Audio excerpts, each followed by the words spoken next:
She thought she was just chatting with her followers, but someone else was watching, someone who died years ago. In a ghost town labeled abandoned, no power, no people, no signal. Yet, her live stream showed one viewer. She disappeared while live streaming. The last comment on screen: "Look behind you."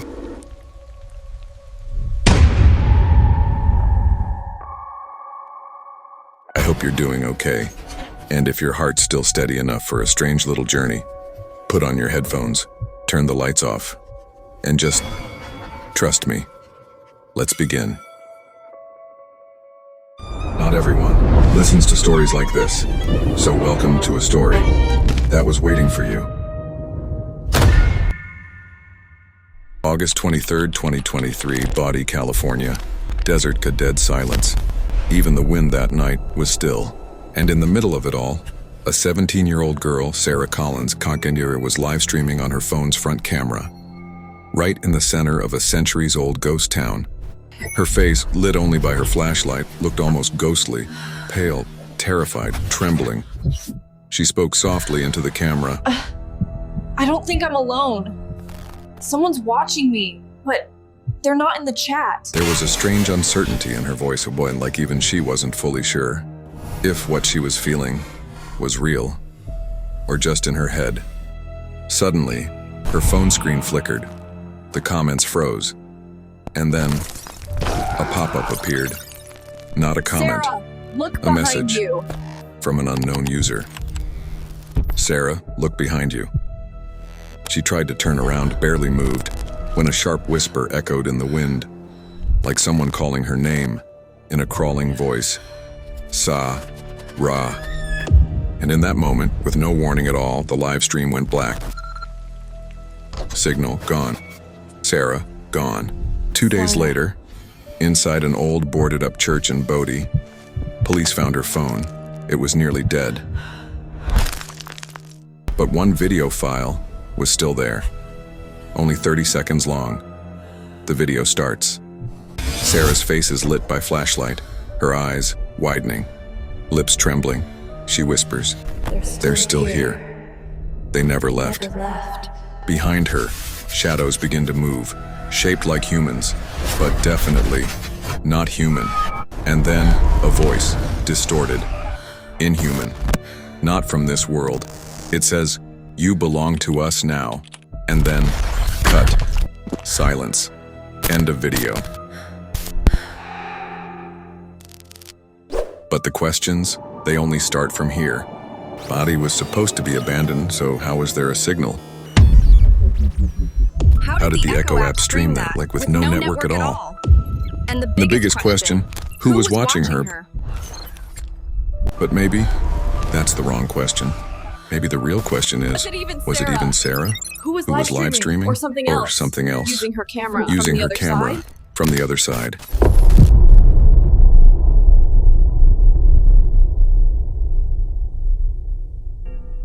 Sarah Collins wasn't just a normal American teen. She was a thrill addict. Haunted hotels, abandoned schools, forgotten graveyards. While people were taking selfies, Sarah was taking dares. But Bodie, this wasn't just a dare, this was a calling. Bodie, California, an 1800s gold rush town. People came for gold, but left with something else. By the 1930s, the whole town was empty. All that remained was the wind and the stories. Locals still say, Bodie doesn't forget the ones who enter. At night, when the wind hits the old church's wooden boards, it sounds like something inside is crying. Not alive. Not fully dead either. And beneath that church, they say, a cult's secret still sleeps. A cult that searched for something beyond death. The cult was called the Eternal Echo. Their leader, Ezekiel Kane, believed Bodie's gold was cursed. Not gold, a signal. Something from another world. The gold was a beacon, and now it's hurt us. They built secret tunnels beneath the church, and down there, they performed rituals not for God, but for immortality. Your soul is your signal, Ezekiel said, and Bodie is the antenna. He promised his followers, you won't die.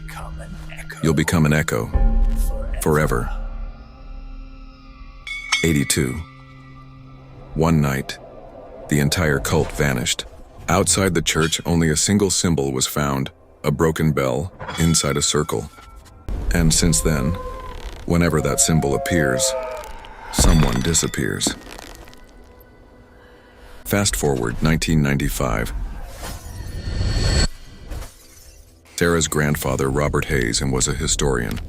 He was researching the very same cult in Bodie when he too disappeared. No trace, no signal, just silence. But his notes were found, and in them he wrote, "This curse isn't old magic, it's technology and way ahead of us. It doesn't just kill, it downloads your soul." Sarah read those notes. She thought, just dramatic exaggeration. A historian's haunted obsession. To her, Bodie was just a viral opportunity. The Ghost Town Challenge was trending on a platform called Echo. Echo, an AI app that analyzed your fear in real time. Heartbeat, voice pitch, facial tension, like everything was tracked. The more scared you were, the bigger the audience spike. Bodie? It was top tier, forbidden zone. Perfect. She told her best friend, Jake. I think Grandpa's truth is in Bodie. I'm going there for the Ghost Town Challenge. I'll get content and closure. Jake tried to stop her. Sarah, this isn't a game. People really went missing there. Locals say going there at night means leaving your soul signal behind. Sarah laughed. Jake, it's just a viral video, not a horror movie. Just remember, every horror movie starts with a dare. What Sarah didn't know, Echo didn't just analyze your fear, it saved it, and sometimes it echoed it back.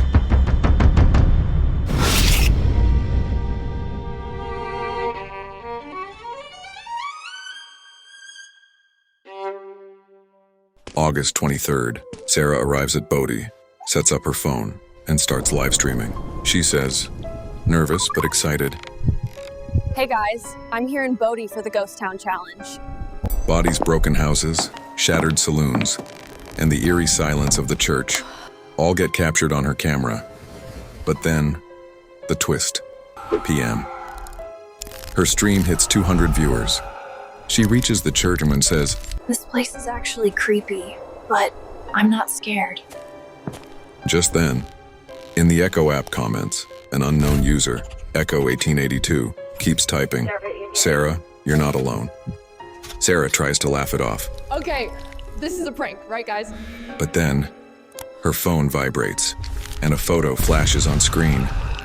Sarah's own face, standing inside the church. But she's still outside. She screams, "What the hell? That's not me. I wasn't there." Camera shakes him violently, where like someone grabbed the phone and started running, and then a chilling voice, barely human, low, broken, whispering, "Sarah, come to the church." Come to the church. The chat explodes. Run, Sarah, Run, run! Sarah, run. WTF was that? Bro, I'm not sleeping tonight. No. Not sleeping. But Sarah doesn't move. Like her soul was frozen. The camera still rolling. Shaky. Breathing fast. Silence. For a few seconds. And then, a movement. In the background. Far right side of the frame. A shadow slips in. Not fast. Too calm.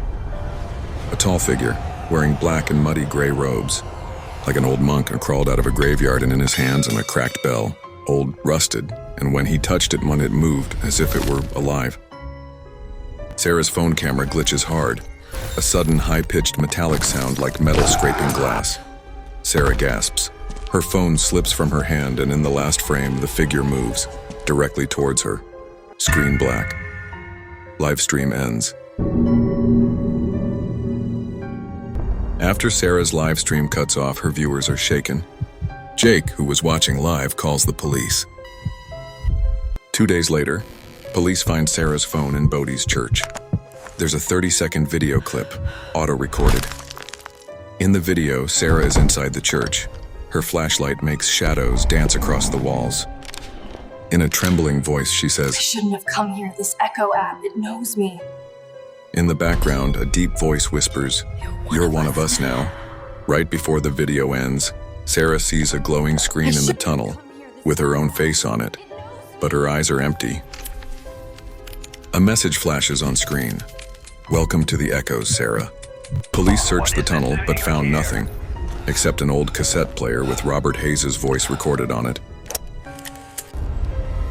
I created Echo for the cult. This alien eyes their soul and looks for new vessels. Data from Sarah's phone revealed that the Echo app wasn't just an assistant. It was tracking her emotions, her fear, stress, and loneliness, deeply analyzing her. And the most shocking part? The same app manipulated her into entering that old, dark tunnel under the church. But the story doesn't end there. This was just the beginning. Police found one more thing in the tunnel, a small old metal box. Inside the box were handwritten notes. One of them was from Robert Hayes.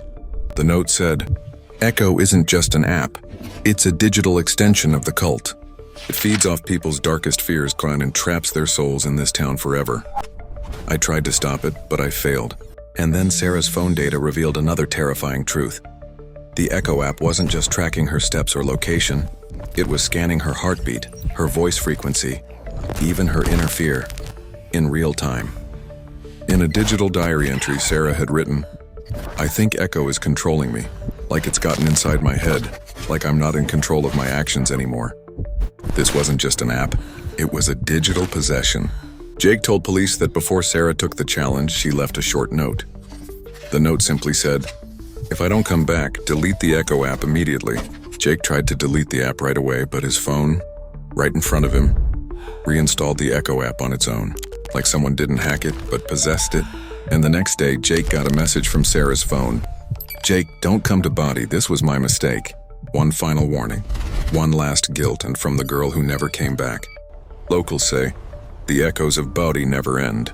In 1995, a boy named Robert Hayes vanished the same way. And before he left, he said the same thing. The echoes of Bodie never stop. And now, anyone who installs the Echo app isn't just accepting a challenge, they're activating a curse. While tracing Sarah's phone's last location, police found another chilling clue. There was an old tunnel under the church, and inside that tunnel a symbol was carved. That same broken bell symbol Sarah had drawn in her sketchbook. But the real twist was still waiting. When police opened Sarah's Echo profile, their blood ran cold. Her profile picture had changed. A faceless figure inside a black circle, and behind it the broken bell. Jake said he saw a message from Sarah that night. "Jake, don't come to Bodie," but the shocking part? At that time, Sarah's phone was already with the police. And even more disturbing, Jake's phone had the Echo app reinstalled on its own. And when he opened his profile, his picture had changed too. His own photo standing alone inside the Bodie church. But Jake had never been to Bodie. Locals say in the dark of night around the church, you can hear soft weeping, and sometimes the phone screen glows when no one is there. So is Sarah still alive and somewhere? Or is a part of her trapped inside Echo? One night, a hiker recorded a video near the church, only a flashlight cutting through the dark. And suddenly, Sarah's face flashes on screen, her voice shaking. "They never left, and now I'm with them." That video went viral and the whole town shook. Sarah's mom, Lisa, still says, "My daughter will come back, but she won't be the same."